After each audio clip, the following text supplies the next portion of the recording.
Bapa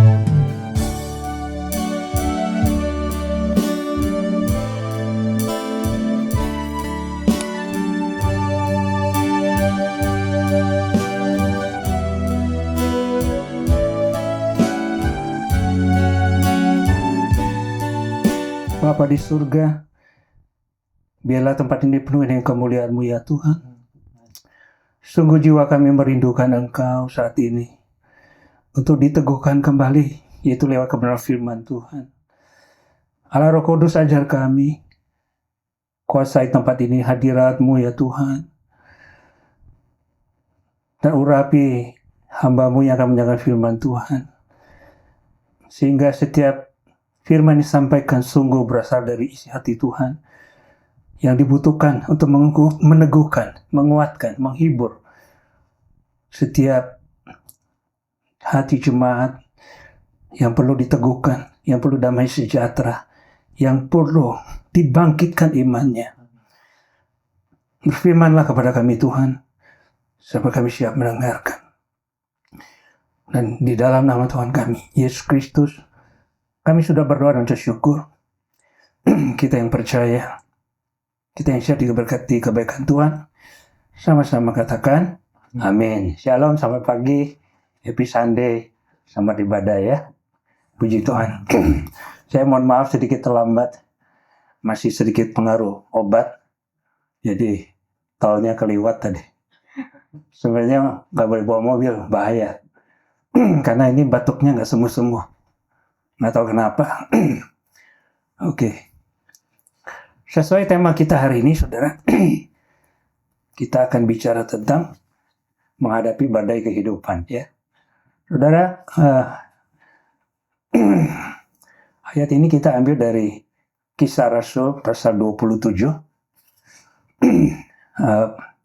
Ayatnya mungkin dari ayat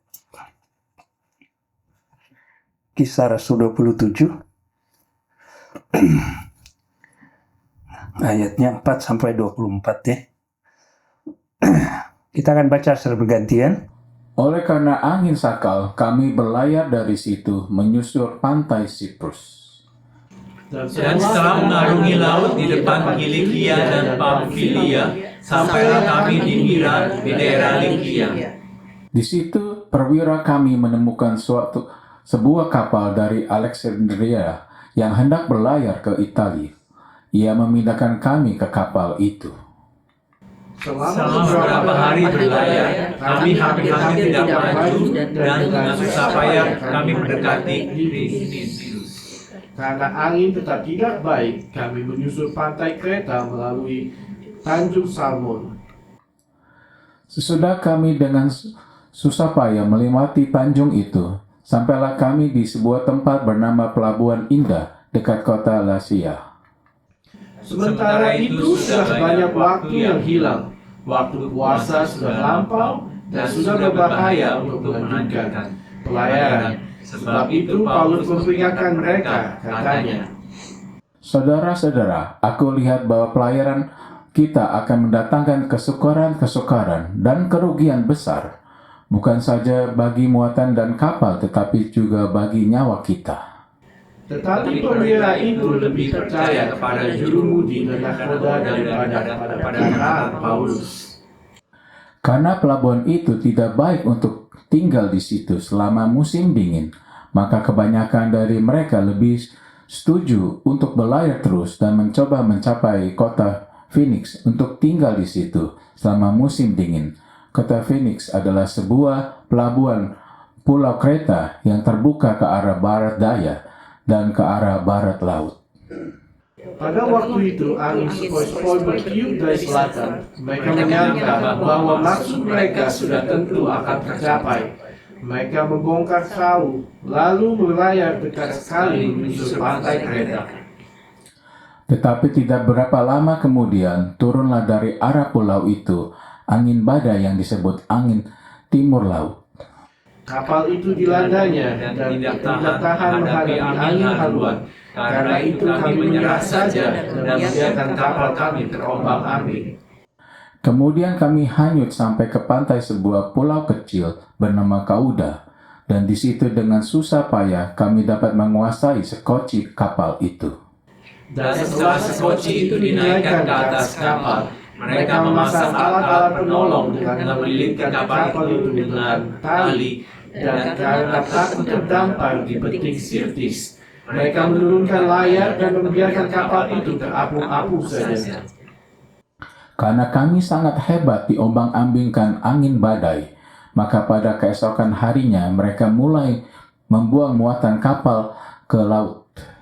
Dan pada hari yang ketiga, mereka membuang alat-alat kapal dengan tangan mereka sendiri. Setelah beberapa hari lamanya, baik matahari maupun bintang-bintang tidak kelihatan dan angin badai yang dahsyat terus-menerus mengancam kami. Akhirnya putuslah segala harapan kami untuk dapat menyelamatkan diri kami. Dan karena mereka beberapa lamanya tidak makan, berdirilah Paulus di tengah-tengah mereka dan berkata, "Saudara-saudara, jika sekiranya nasihatku dituruti, supaya kita jangan berlayar dari kereta, kita pasti terpelihara dari kesukaran dan kerugian ini. Tetapi sekarang juga, dalam kesukaran ini, aku menasihatkan kamu, supaya kamu tetap bertabah hati. Sebab tidak seorang pun di antara kamu yang akan binasa kecuali kapal ini. Karena tadi malam seorang malaikat dari Allah, yaitu dari Allah yang aku sembah sebagai miliknya, berdiri di sisiku. Dan ia berkata, jangan takut Paulus, engkau harus menghadap Kaisar, dan sesungguhnya oleh karunia Allah, maka semua orang yang ada bersama-sama dengan engkau di kapal ini akan selamat karena engkau." Nah saudara, ini perjalanan Paulus kemana? Ke Roma. Dalam rangka apa? Holiday? Jalan-jalan? Tawanan. Tawanan, pinter juga ya. Udah dapat bocoran kali. Pertanyaan saya, saudara pernah nggak yang sudah travelingnya, khususnya Melisa, pernah nggak mencoba menyusuri yang pernah dilalui oleh si Paulus itu? Belum kan? Berubah aja ya. Nah, saudara, dia itu pergi ke Roma, sebenarnya nggak perlu ke Roma bisa, karena dia sebenarnya sudah dibebaskan kalau dia mau. Tapi dia yang pengen naik banding ke Roma. Tujuannya apa? Karena pengen menginjil. Pengen share dia punya iman. Tujuannya baik nggak? Baik, kalau saudara mau pergi menginjil, baik. Ya, kalau saudara melayani, baik. Ya. Tapi niat yang baik, nggak selalu Tuhan sertai dengan perjalanan yang enak. Betul? Ya, dia ditangkap sebagai tahanan karena dia mau naik banding. Nah, ketika dia mau naik banding itu, namanya tahanan. Beda kalau saudara jalan-jalan, ada kelas VIP, ya, ada kelas begini. Tahanan mah nggak ada kelas-kelasan. Dia itu kapal kargo, kapal barang yang bawa apek, bawang lah, apalah, cabai lah, dicemplung di situ, saudara. Jadi nggak enak. Nah, ada orang ateis, ya orang Skotlandia, free thinker. Mereka pengen jatuhkan orang Kristen. Mereka mau buktikan perjalanan ini sebenarnya ada nggak sih, gitu loh. Soalnya mau pelajar ini harus diselidiki benar, nggak ada nggak pulau-pulau itu. Dan orang free thinker dari Skotlandia ini menemukan seorang namanya Ramsay. Dan Ramsay itu benar-benar dia selidiki gitu. Benar Paulus dari sini, sampai ke Phoenix, sampai ke Italia. Ternyata semua ada, saudara. Dan hasilnya apa? Ramsay itu dari free thinker jadi bertobat. Sekarang dia ngarang buku. Alkitab ini benar, Alkitab ini harus dipertahankan. Karena apa yang dicatat di dalam Alkitab ternyata benar. Luar biasa ya. Nah, sekarang orang yang ikut si Paulus ini tadi sebut si Aristarchus. Ya, Aristarchus ini luar biasa. Teman sepelayanan yang setia, seperjuangan, sepenjara. Artinya apa? Tuhan mau ajar kita. Saudara, untuk melayani, jangan kalau senang aja ikut. Ya, kalau ada makan ikut. Kalau ada liburan jalan-jalan ikut, pokoknya.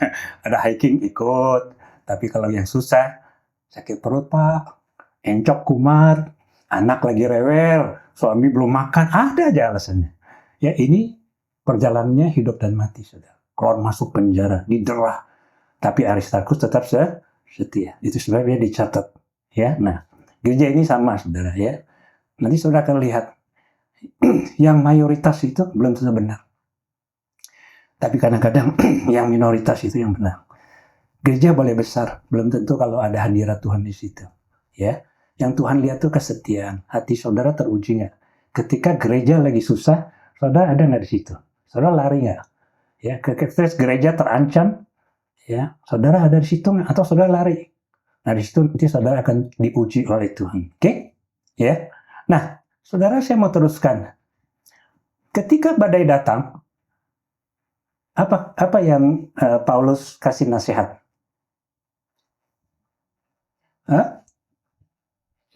Jangan pergi.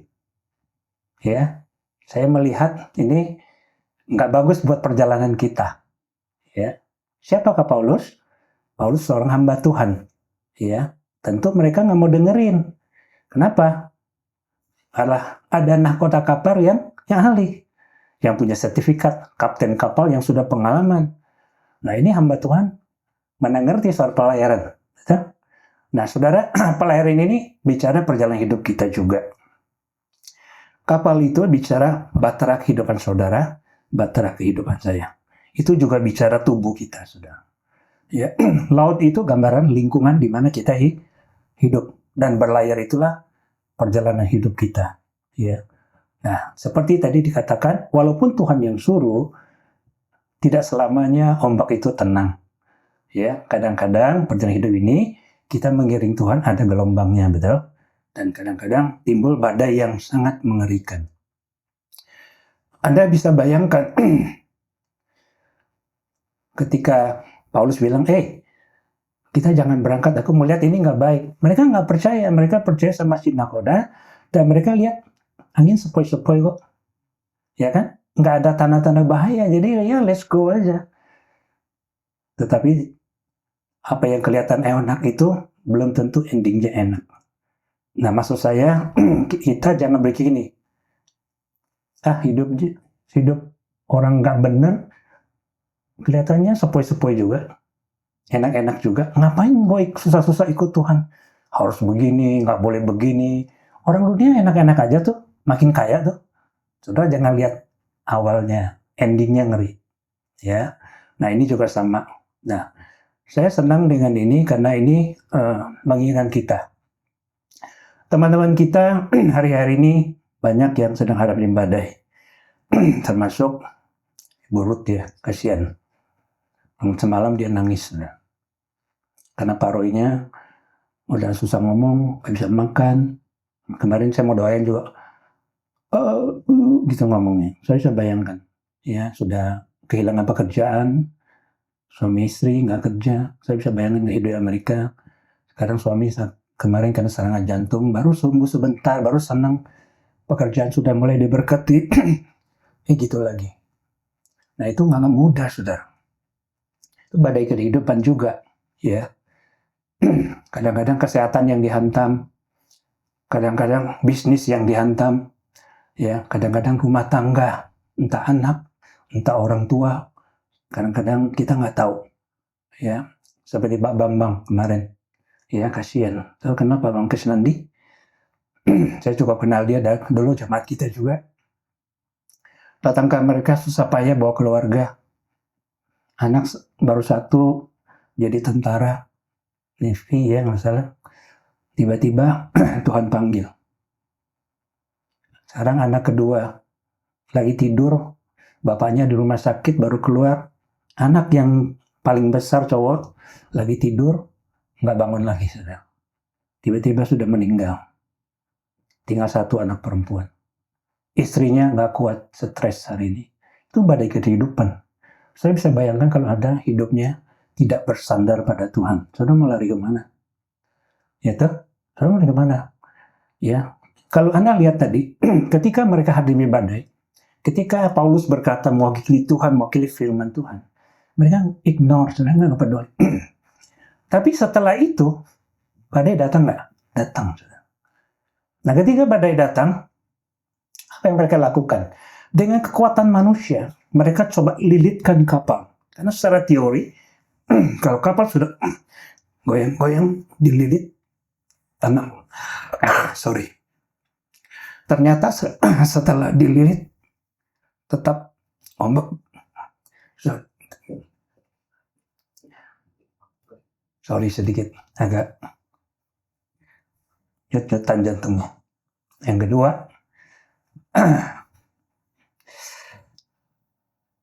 ini badai juga nih, kesehatan. Iya, selalu. Ya semua orang punya pergumulan ya, apalagi kalau usia sudah tua ya. Kita nggak bisa lari dari kenyataan, saudara. Ya, seperti kapal ini kalau dihantam badai terus, banyak masalah, capek, banyak pikiran, pasti kita merosot. Sama dengan kapal tadi. Begitu dihantam ombak sana-sini, lilitin air, terus juga nggak selesai, buang isi kapal dibuang, nggak selesai juga. Maaf. Kalau Anda baca terus, sampai alat-alat kapal, mesin dibuang, tetap badai itu tidak reda. Akhirnya yang paling berharga, gandum, materi yang sangat dihargai, dibuang. Tetap badai tidak reda. Sampai berapa hari? 14 hari terombang-ambing. Sampai akhirnya semua give up. Nah, kenapa give up? Karena bagi nahwara kapal, kalau sudah begini, butuh GPS. Zaman dulu ada GPS nggak? Nggak ada. Terus pakai apa? Kompas. Nggak ada. Zaman bintang. Tapi Alkitab bilang tadi ada bintang nggak? Nggak ada. Kalau ada bintang, enak. Ya, kalau lihat siang gitu, matahari kan dari timur tuh sebelah barat, berarti sana timur, ketahuan sini barat. Malam, bintang utara. Kalau ada bintang utara, berarti itu utara, oh di timur, ini barat, ini selatan, ketahuan. Sudah 14 hari, tidak makan, ombak nggak berhenti, nggak tahu mau kemana, karena gelap gulita. Ya udah, nyerah kan? Itulah cara manusia. Udah begini-begini. Padahal tadi baik-baik Paulus sudah bilang, jangan berlayar. Ya, kalau saudara teruskan, bukan hanya bahaya buat kapal, tapi bagi jiwa kita. Tapi si pemilik kapal mikirnya lain. Milik kapal begini, jiwa nggak penting. Yang penting gandumnya diselamatkan, kapalnya diselamatkan. Kita tetap berlayar. Kenapa? Kalau kita nggak berlayar, ini pelabuhan kecil-kecil kena ombak pecah semua. Harta saya habis. Kalau Paulus nggak, mendingan kita berhenti, biarlah kapalnya hancur, orangnya selamat. Nah itu hatinya Tuhan. Saya ngerti ya. Materi itu untuk kita. Jangan berpikir seperti yang punya kapal. Saya ini punya materi, jadi punya apapun saya lakukan demi materi. Paulus berpikir enggak. Materi untuk kita. Tapi aku ini milik siapa? Milik Tuhan. Itu kata Paulus. Makanya dia bilang, kalian gak usah takut. Walaupun di tengah badai ini, tadi malam, Tuhan kirim seorang malaikat, betul?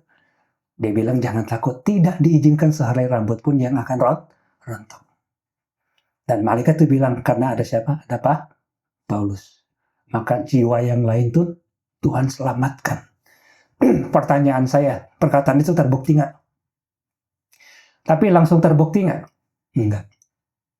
Firman udah sampaikan, nggak langsung terbukti. Ada satu hal lagi yang Paulus lakukan. Apa yang dia lakukan tadi?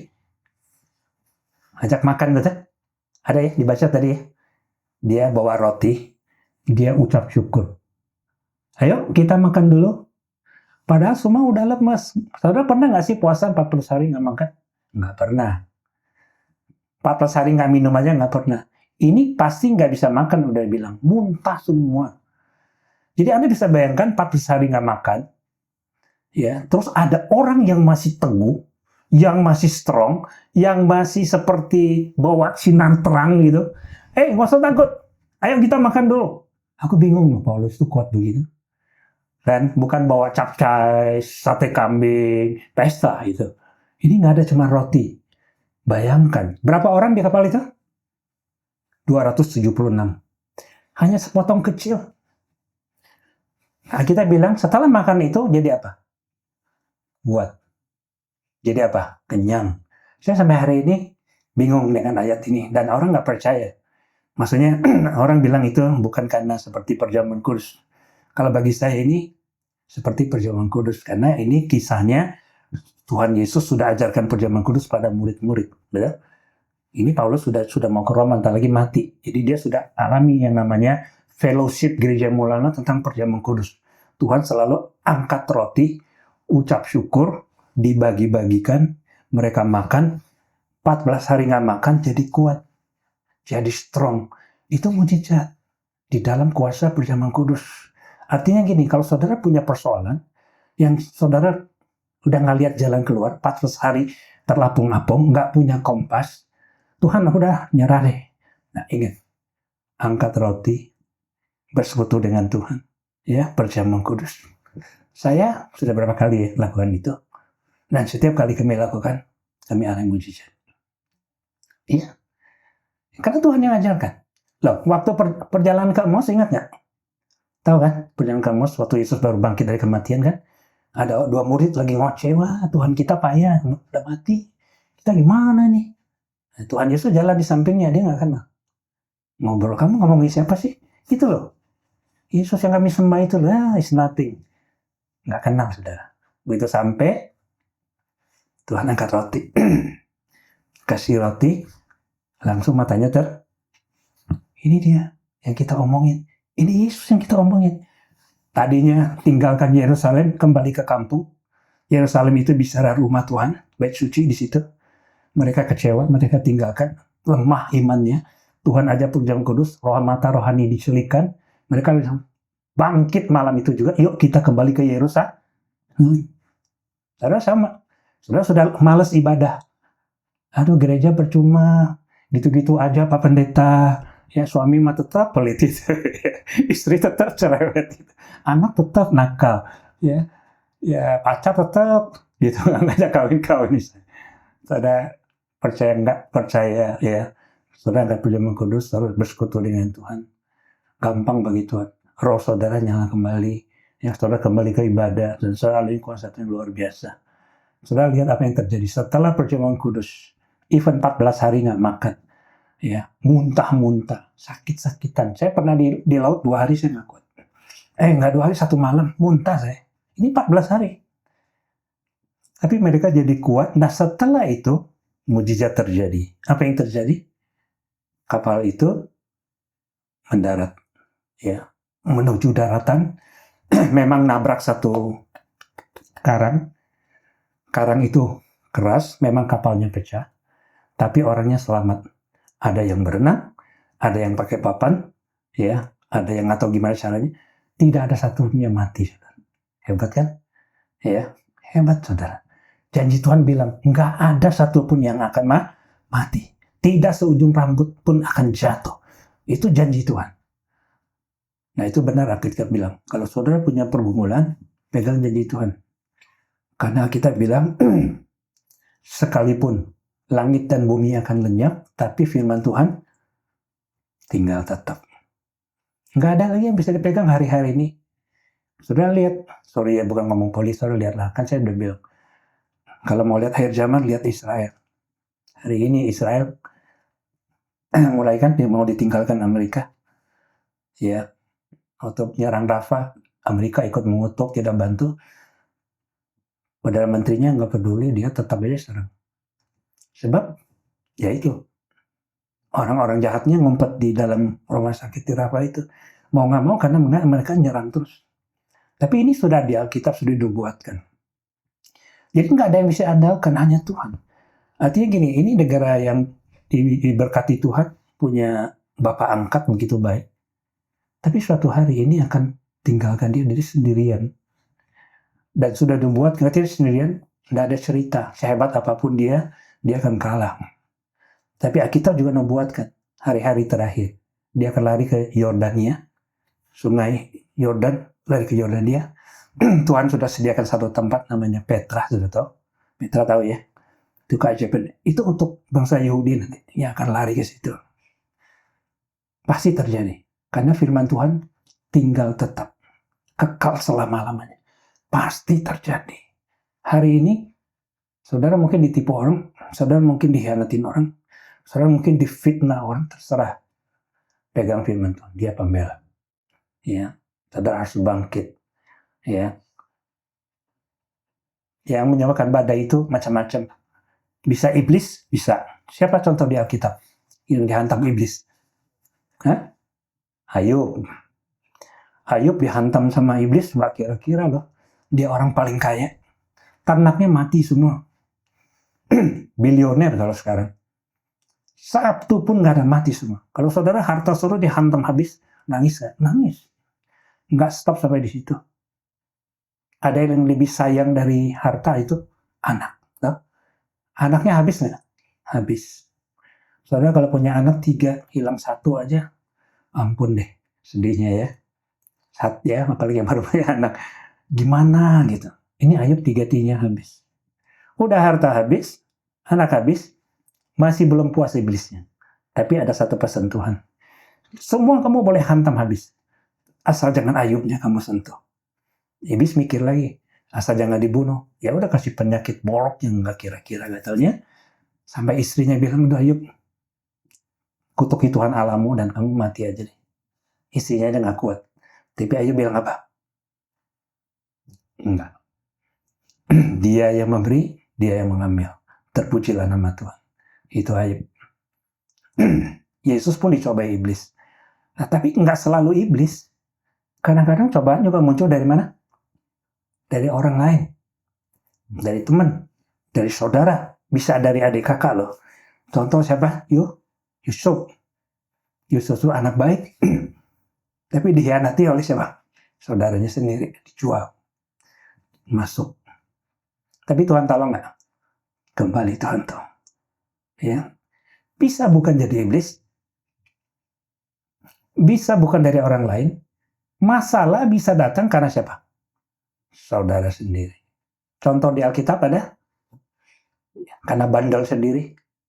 Yunus. Tuhan bilang, Yunus, kamu ke Niniwe.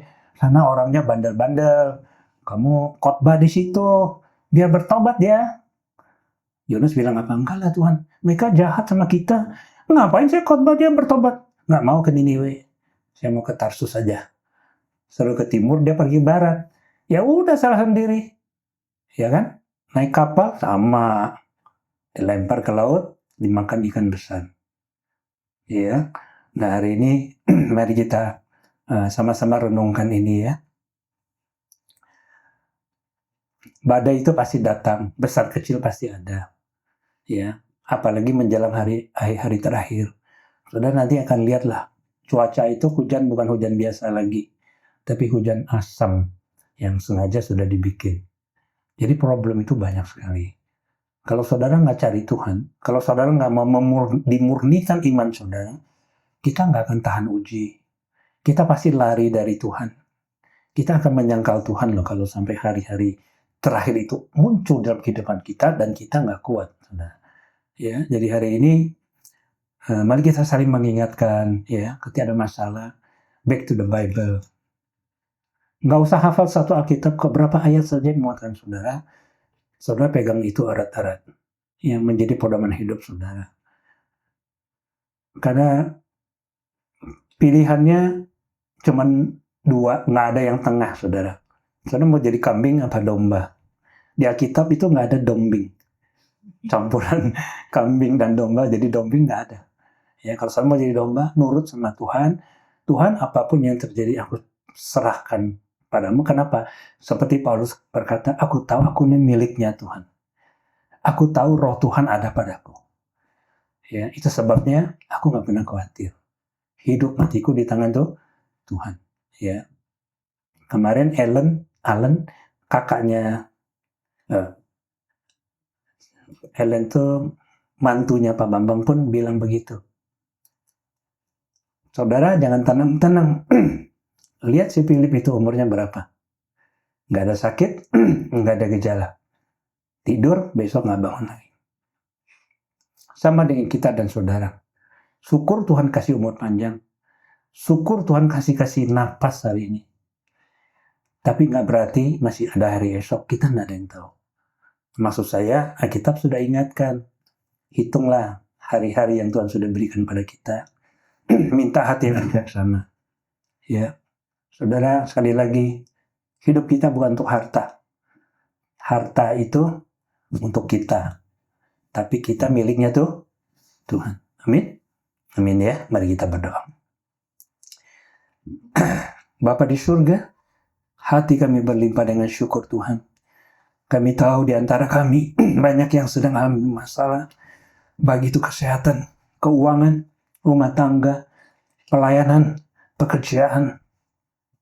Tapi hari ini kami belajar Tuhan, di tengah lembah kekelaman sekalipun, kami bersyukur kami punya Tuhan Yesus, kami punya gembala yang baik. Teruslah Tuhan bekerja di hati kami, di keluarga kami, di gereja ini, agar kami boleh melewati setiap badai kehidupan. Sebab Engkaulah nahkoda kami. Engkau ada di tengah-tengah kami. Engkau sanggup meredakan badai sehebat apapun. Karena semua otoritas ada di tangan-Mu. Demikian juga hidup kami. Berkati pelayan teman ini, berkati pekerja teman ini, berkati gereja ini, berkati setiap pribadi, anak-anak Tuhan yang perlu ditolong. Khususnya Pak Roy, Ibu Mimin, keluarga Pak Bambang, dan siapapun Tuhan yang perlu ditolong.